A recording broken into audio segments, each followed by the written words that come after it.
بسم اللہ الرحمن الرحیم۔ یونیورسٹی کی تعلیم کے بعد مقابلہ کے امتحان میں شامل ہوا اور اسے ڈپٹی کلکٹری مل گئی۔ نسبتیں اس کی تعلیم کے وقت ہی سے آتی تھیں، اب بڑے بڑے گھرانوں سے پیام آنے لگے۔ ایک دن محمود گھر سے واپس آیا تو گھر کی ویرانی اسے کاٹتی ہوئی سی محسوس ہوئی۔ اسے اپنی زندگی حیات کی ایک بے روح نقل نظر آنے لگی۔ گھر کے سناٹے میں دیوار سے لگی ٹک ٹک کرتی ہوئی گھڑی اس کے دماغ پر ٹھوکریں سی مارنے لگی۔ گھڑی کا پنڈولم اسے اپنی ذات کا مرقع معلوم ہونے لگا۔ ویسا ہی ایک طریقہ اور ایک رنگ پر حرکت کرتا ہوا وہ کب تک مشین کے پرزوں کی طرح زندگی گزارتا رہے گا؟ اس نے سوچا اور فیصلہ کر لیا کہ وہ بہت جلد شادی کر کے زندگی کی کیف معابیوں سے ہمکنار ہو کر رہے گا۔ اسی شام کو اس نے اپنی ساری پچھلی نسبتوں پر نئے سرے سے غور کرنا شروع کر دیا۔ اکثر و بیشتر کے متعلق اسے علم تھا کہ وہاں اب اس کے لیے جگہ خالی نہ رہی تھی۔ باقی ماندہ چند نسبتوں میں اسے ایک ہر اعتبار سے قابل اعتنا معلوم ہوئی۔ صرف لڑکی کی تعلیم نامکمل تھی، لیکن لڑکی کا سن زیادہ نہ تھا، اس لیے یہ خامی دور کی جا سکتی تھی۔ محمود نے اس نسبت کی از سرِ نو چھیڑ چھاڑ کرائی، بات پختہ ہو گئی اور عقد بھی جلدی ہو گیا، لیکن رخصتی لڑکی کے میٹریکولیشن پاس کرنے تک ملتوی رکھی گئی۔ امتحان کا نتیجہ زبیدہ کی خاطر خواہ کامیابی کا مژدہ لایا۔ محمود خوشی سے دیوانہ ہو گیا۔ اس کے خواب اب حقیقت بننے والے تھے۔ وہ اس خیال کی لذت سے سرشار ہو رہا تھا۔ دوسرے ہی دن سے محمود اپنی شادی کی تیاری میں منہمک ہو گیا۔ اس نے دفتر سے 2.5 ماہ کی مسلسل فرصت لے لی۔ شادی کے اخراجات پر اس نے کثیر رقم خرچ کی۔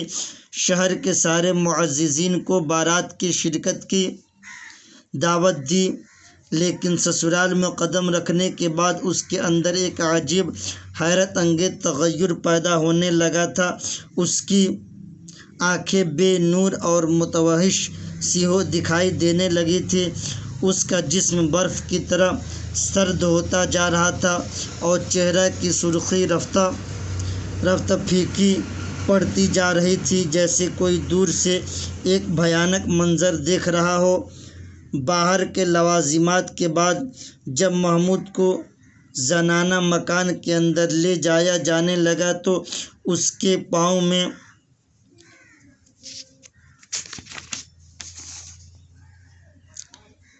لڑکھڑاہٹ پیدا ہو گئی اور اس کے سارے جسم میں ایک ہیبت ناک تھرتھراہٹ، جیسے اسے شدت کا جاڑا لگ رہا ہو۔ آگے قدم بڑھانا اس کے لیے ناممکن ہو گیا۔ عورتوں میں محمود کی اس کیفیت پر ہلچل سی مچ گئی۔ اس کے سسر کو اطلاع دی گئی۔ وہ بھاگا ہوا محمود کے قریب آیا، مزاج پرسی کی، طبیعت کا حال دریافت کیا، لیکن محمود کو جیسے سانپ سونگھ گیا تھا۔ اس کے منہ سے ایک لفظ نہ نکلا، جیسے وہ دفعتاً گونگا ہو گیا یا اس نے ابھی بولنا سیکھا ہی نہ ہو۔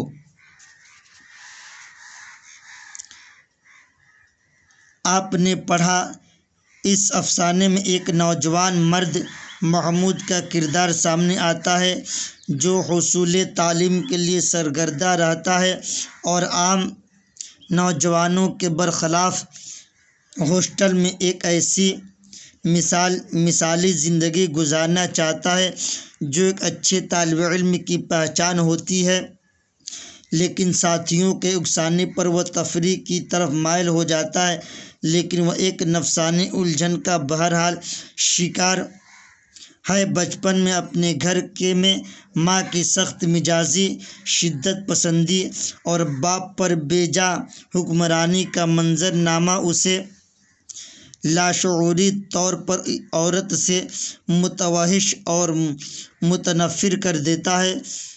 اس نفسیاتی کیفیت میں حصول تعلیم کے بعد اور اچھی ملازمت میں داخل ہونے کے بعد جب وہ شادی کی پہلی رات سسرال میں زنان خانہ کے اندر داخل ہوتا ہے تو اسے اپنے گھر کا وہ گھٹن بھرا ماحول نظر آنے لگتا ہے جہاں عورت غلط انداز میں مرد کو دباتی اور اس کی تذلیل کرتی ہے۔